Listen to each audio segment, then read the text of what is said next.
Now it's time to learn more about environmental toxins contaminating drinking water. Please warmly welcome Lutz Ahrens.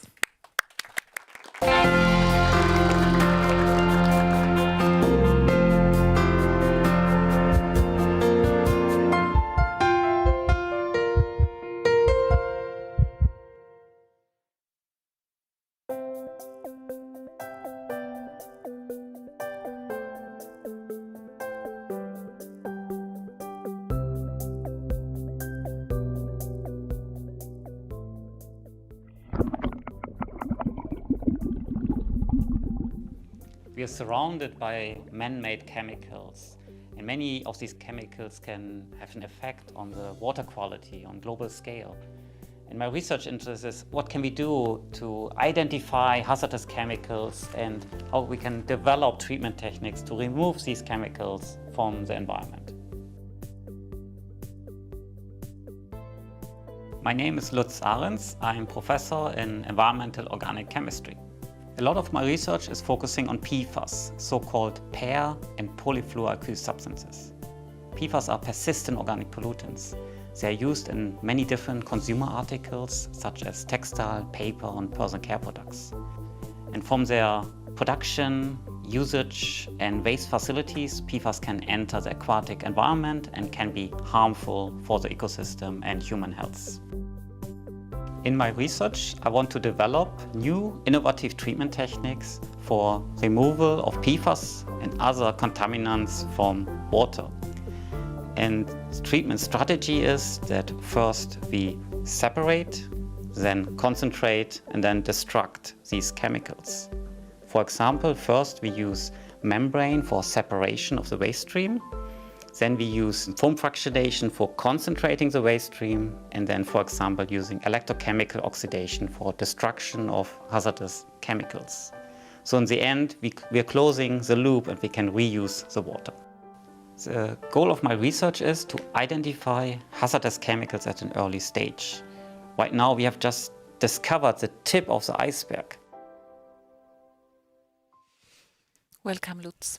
Yeah, thank you.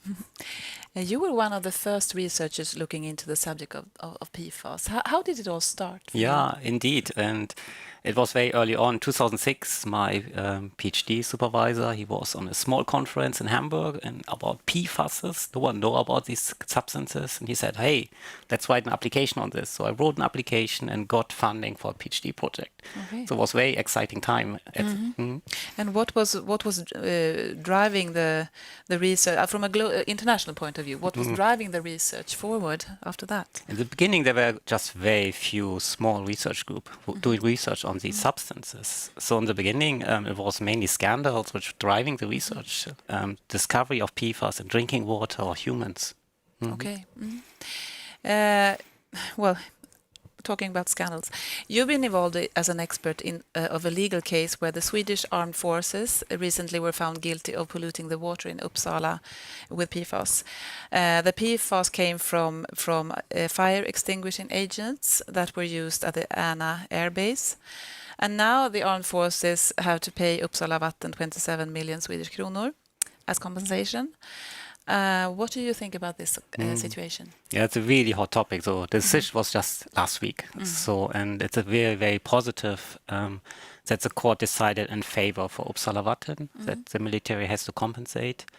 And overall, I think it was a success for science, actually. We worked together since 2012, more than 10 years together, try to trace the source, identify the source, try to develop new treatment techniques.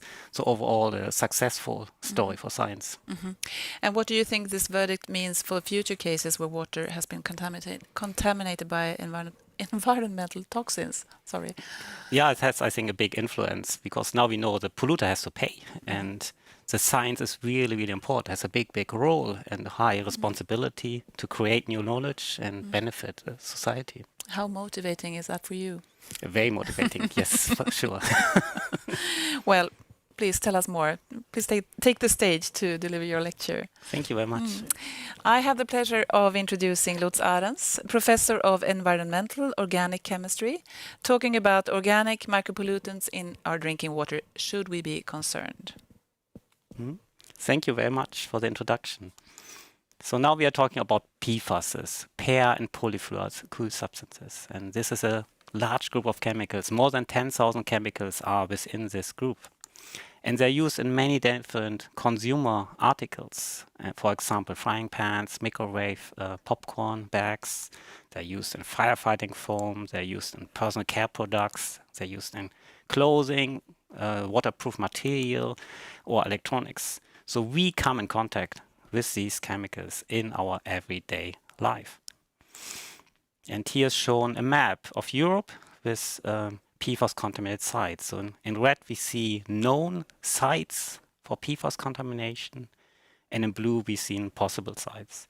So here in this study, more than 17,000 sites have been discovered in Europe, and every day new sites are discovered.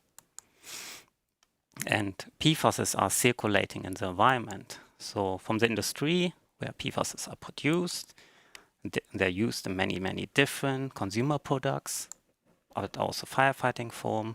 And in the end of the life, they can end up on landfills, on our wastewater. And from all these different sources, they can end up in our environment, in the aquatic environment, in the terrestrial environment. And from all these sources, they can go also in our food chain. They can use in our food products, in our drinking water. And we humans can be exposed by these chemicals from consumer articles or by food and drinking water. And in the following, I will focus a bit more about the drinking water pathway. Where does our drinking water comes from? So around 50% of our drinking water in Sweden comes from surface water, 25% from groundwater, and 25% of artificial infiltration. So drinking water is one of our main foodstuff. So we drink around 2 to 2.5 liters every day of drinking water. So the protection of drinking water is very, very important. And this is also one of the sustainability development goals from the United Nations, that we have a good health and well-being and clean water and sanitation. Now talking about PFAS in drinking water. And here we see a map from Uppsala. We see the black dots on the map are drinking water wells. We see in blue is the groundwater flow. So the groundwater flow in Uppsala comes from the north and going to the south. And in yellow we see the two main drinking water plants in Uppsala, one in the south, one in the north. And here we see Ärna. Ärna is located in the north part of Uppsala. And here we see the PFAS contamination plume in groundwater, which going from north to south. And when we look at the conventional drinking water plant, they're not designed to remove these emerging pollutants, such as PFAS.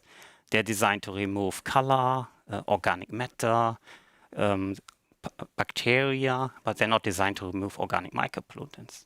So in a typical drinking water treatment plant, the ingoing PFAS concentration is the outgoing concentration. And this is a big problem if you have a contamination like in Uppsala. So if we look at the raw water concentration of PFAS in groundwater, here is highlighted the drinking water plant in the south. The south drinking water plant is directly in the plume, the PFAS plume, which is coming from Ärna. So the drinking water wells are collecting PFAS contaminated groundwater. And the levels are around 150 nanogram per liter for the sum of PFASs. And the levels of 4 PFASs, which are especially toxic, is around 80, and the rest are other PFASs. And we will get new drinking water guidelines. They will be established in 2026. And there are 2 guideline values. One is for the sum of 21 PFASs, which will be 100 nanogram per liter. So right now in the raw water, we are around 50% over this first drinking water guideline. However, Sweden will also implement a second guideline value of 4 nanogram per liter for the 4 most toxic PFASs, which is only 4 nanogram per liter. It's just a drop in the Olympic swimming pool. And here we are 20 times over the drinking water guideline value, which will come 2026.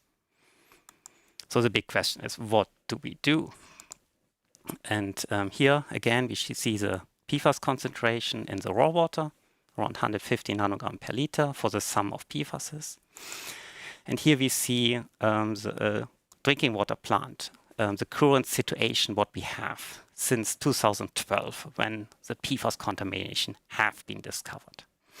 So in the beginning, we have a softening, removing hardness. Then we have a sand filter to remove particles. In 2012, they implemented this barrier, this chemical barrier called granulated activated carbon. It's a material which has a very, very large surface area, so it's very, very efficient in removing organic contaminants such as PFAS. The problem is that this barrier or this filter gets saturated over time. So you have to replace the filter. So, which means, so you have to put the material on a truck, you transport it to Germany, there it's regenerated by combustion, put it on a truck, and then going back to the drinking water plant. This costs a lot of money. And then in the end, you have disinfection for removal of bacteria. So after the current situation, what we have right now, we have around 25 nanogram per liter in our drinking water here in Uppsala. So the levels are well below 100 nanogram per liter, which is very, very good. But they're on the edge. They're around 4 or 5 nanogram per liter for the 4 most toxic PFAS. So we have to improve our drinking water treatment process. So in the future, drinking water process for PFAS, we work together with Uppsala Vatten to improve the current situation. So again, the same, we have 150 nanogram per liter in our groundwater, raw water. We have softening, we have sand filters. And what we are developing right now, we have a large pilot scale installed at Uppsala Vatten. We're using membranes, both reverse osmosis or nanofiltration. Membranes are kind of filters. You use a high pressure to push the water through these filters. These filters are very, very small. It's just nanoscale. So all the water molecules and small ions like salts are passing the filter, and larger molecules like PFAS are rejected. They don't pass the filter. The problem is you create a waste stream. All these molecules which are not passing the filters, you create a waste stream. So we are developing a treatment train to take care of the waste. So we are using foam fractionation to concentrate the waste stream and electrochemical oxidation to destruct PFAS. And in the end, we have a disinfection. With these new treatment train, which we are developing right now, so preliminary results showing that we have levels of 1 to 2 nanogram per liter. So it's a very, very efficient treatment process for removal of PFAS. So we are well below even with the new drinking water guidelines. So as a message for everyone is that each treatment technique has advantages and disadvantages. So combination of different treatment techniques is the best solution. So we want to separate the waste stream, we want to concentrate, and in the end we want to destroy like PFAS. However, this is not the end of the story. So PFAS concentration in human blood in Uppsala have increased since from 1995 to 2010, before the discovery. We see a strong increase. And we have discovered this PFAS contamination too late, unfortunately. And PFAS are not the only chemicals. Here we show a map of chemicals registered in the CAS registration. And until now, we see more than 220 million chemicals are registered. So there are a huge number of different man-made chemicals right now registered. So these PFAS, these known chemicals, is just the tip of the iceberg. And there are many, many other chemicals which we have not discovered yet. And in my future research, I want to develop methods to identify these toxic, hazardous chemicals. And hereby we are combining cell-based toxicity tests in collaboration with other research groups at SLU and analytical chemical method in my lab. And by combination of these two methods, we can identify toxic drivers. It's so-called effect-directive analysis. So my future vision of my research is to develop an early warning system for hazardous chemicals. What is an early warning system? A good example is a tsunami. For tsunami, we have a warning system at the coast. So if before the tsunami arrives, the population at the coast get warned and can go into safe place. For chemicals, we have no early warning system right now. We were not warned that these PFAS has contaminated our drinking water over decades. So we need to establish some kind of warning system for hazardous chemicals. How can it look like? In the beginning, we need a very, very good data monitoring, data collection, or data mining. And then we need to process the data. We can use modeling to look at their physical chemical properties, exposure potential. And then we have to identify an early warning signal. So of chemicals which can be hazardous to the environment or humans. And this can support agencies and government to make decisions. And with these decisions, for example, to make new drinking water guideline values as a response of this early warning system, and see if these new drinking water guideline values are effective. In the end, I would like to thank you, everyone, all my collaborators, and thank you very much for listening.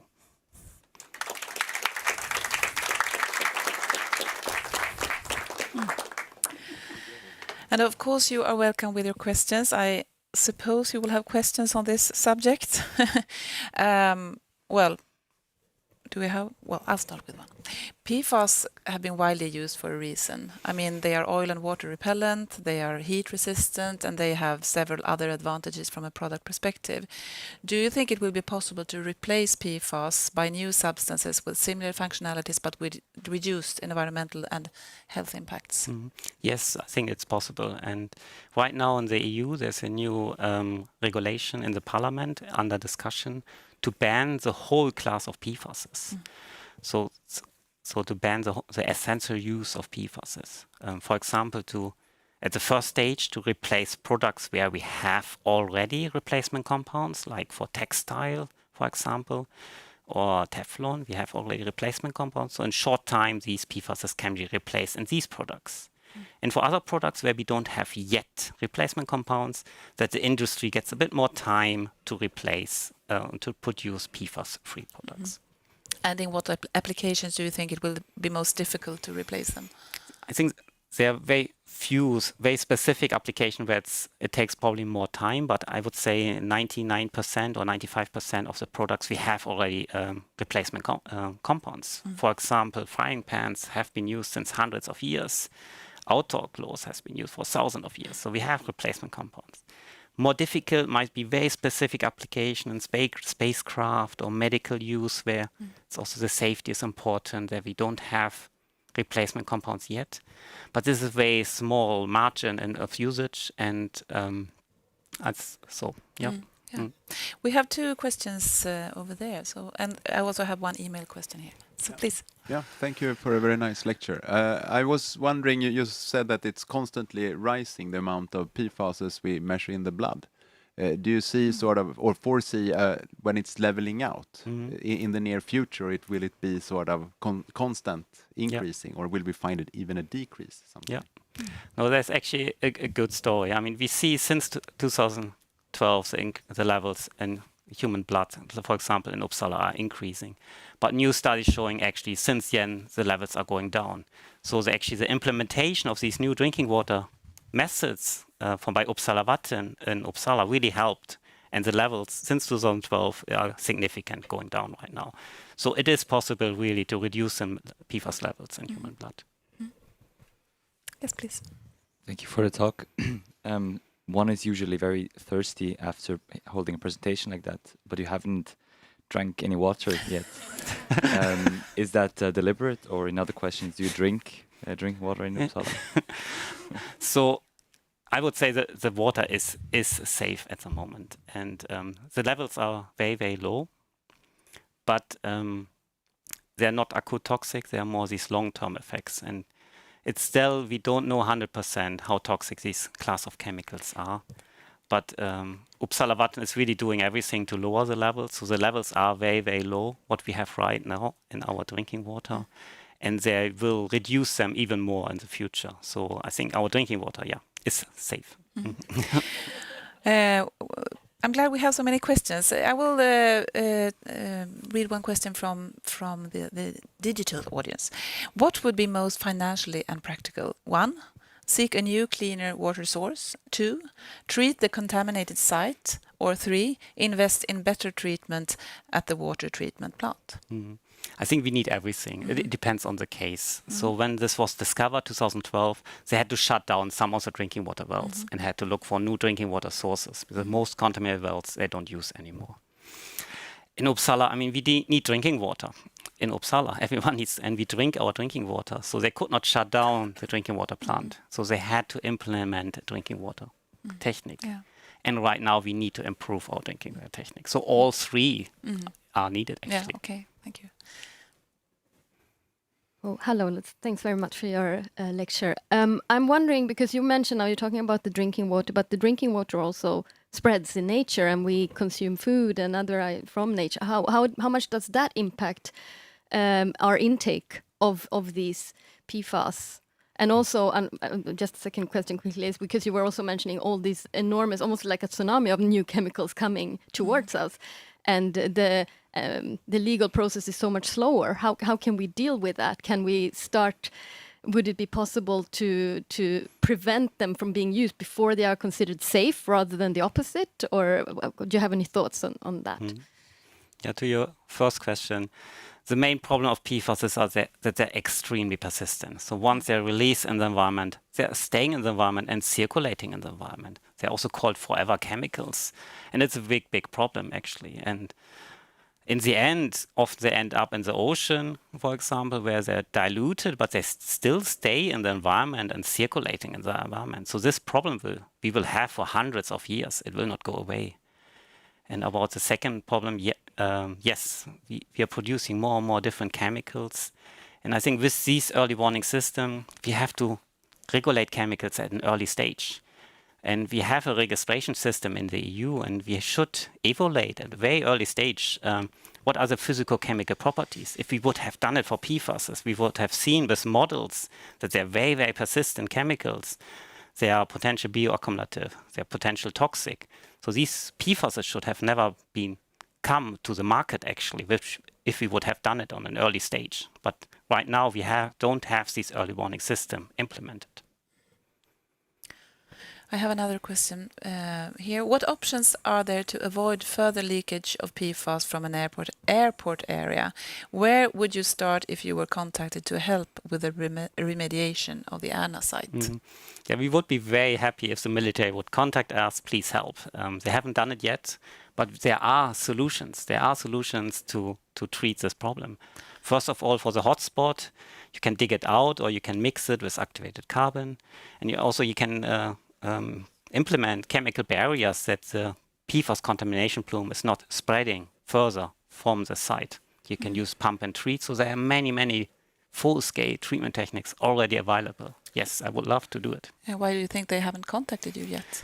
I think it's more a political issue, probably. The military want to be more on their own. And I think they should be more open that in other countries, the military is open and they look for support, and the science can really help here to solve this problem. Are there any more questions? Not right now? Or yes, please? I have another question just regarding PFAS has been, as you said, since 2006, or the awareness of it. In 20 years, do you see what chemical we will talk about then? Is there any new this chemicals of wonder that is too good to be true as a substance? Yeah, there are a lot of chemical classes which are overlooked.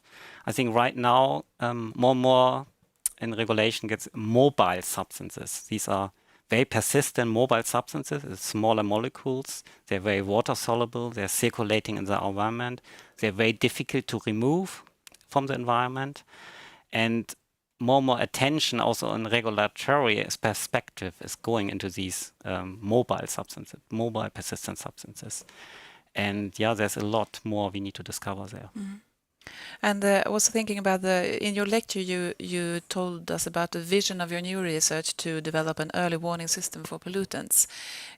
And you showed us a picture. Could you give us a more concrete picture of what it could look like? Who could do Could you tell us something more about what you see? So yeah, in the future vision, I think that's one method. You need a different types, a toolbox of different methods for supporting early warning system. One is about what I talked about as an example, when you regulate chemicals at an early stage, that you should not, you should ban chemicals at an early stage. But also we need better monitoring tools to identify hazardous chemicals at an early stage by combining toxicity method and chemical analytical method to find the toxic drivers. So it's a kind of a toolbox we are developing to identify these. We have to focus on the toxic chemicals. We cannot focus on 100 million chemicals. We focus on the chemicals which are a threat for the environment and humans. I was just thinking about the PCB problem. What were what did we do right? I mean, they have been removed from the environment. Can you say something about that? What could we learn from that? I think story? It's important to globally ban these kind of chemicals, and there's now an effort also for PFAS to globally ban them. Right now, only few of these class of chemicals are banned. Like banning a whole class of chemicals, I think this is the solution there. These really persistent toxic chemicals, it's a global effort. Researchers and governments have to work together and ban these chemicals to avoid their human exposure. And you see this movement in EU, for example? I see this movement, but there's also a very strong industry against it. So it will be a big challenge, I think, for these PFAS. It's a big market. So this will be a big challenge to ban the whole classes of PFAS. We have another question. Yeah, it was a little bit on what you just touched upon, because I wanted to ask you about the political motivation right now. Because if you go today and you try to buy a jacket that doesn't have Gore-Tex, for example, it's very difficult to find one, and you really have to make an effort. But you say that we can already replace them. How come this is not done already? Yeah, the industry is very strong, and I think one thing could help to label products which contain PFAS. Put a big label on it, very visible big label. This contains toxic PFAS chemicals. This would help a lot, so the consumer can decide, to buy it or not to buy it. I think this would help already a lot to influence the people, the consumers, to buy these products. Nowadays, not even I, as a PFAS expert, know which product contains PFAS. It's very difficult, even for me, to identify these products. So the government, they need to help us to regulate these chemicals. And we have a final question from the first row, Helena, here. Thank you so much, Lutz. You've been working in Sweden and also Europe. Have you been looking at the global south, how the contamination looks like? It seems as if you mentioned that there's a lot of industry interest. We know that, for instance, medicals are actually banned in Europe or in the Western world, or exported to the global south. How does it look in the global south when it comes to PFAS, for instance? Yeah, it's a complex question, and we are all connected. We have a global market right now, and PFAS are very mobile, and they're mainly produced in industrial countries like US, Europe, China. But unfortunately, these PFAS can be distributed globally by the atmosphere and by the ocean. So we see high concentration even in the Arctic and Antarctic or on the southern hemisphere. These PFAS are global. We talk about global transport. So we see these PFAS everywhere in the world. We see them in polar bears. We see them in all animals. So to regulate these, we have to do it on an international scale. And one also problem, if we only regulate them in Europe, then all the industry will go somewhere else. They will go in the southern countries, or they go to Asia, and the products we still import. So this is not a solution also. So we need a global solution. I hope you will get a lot of funding for your research. Thank you very much. And with that, thank you very much, Lutz Ahrens. Thank you.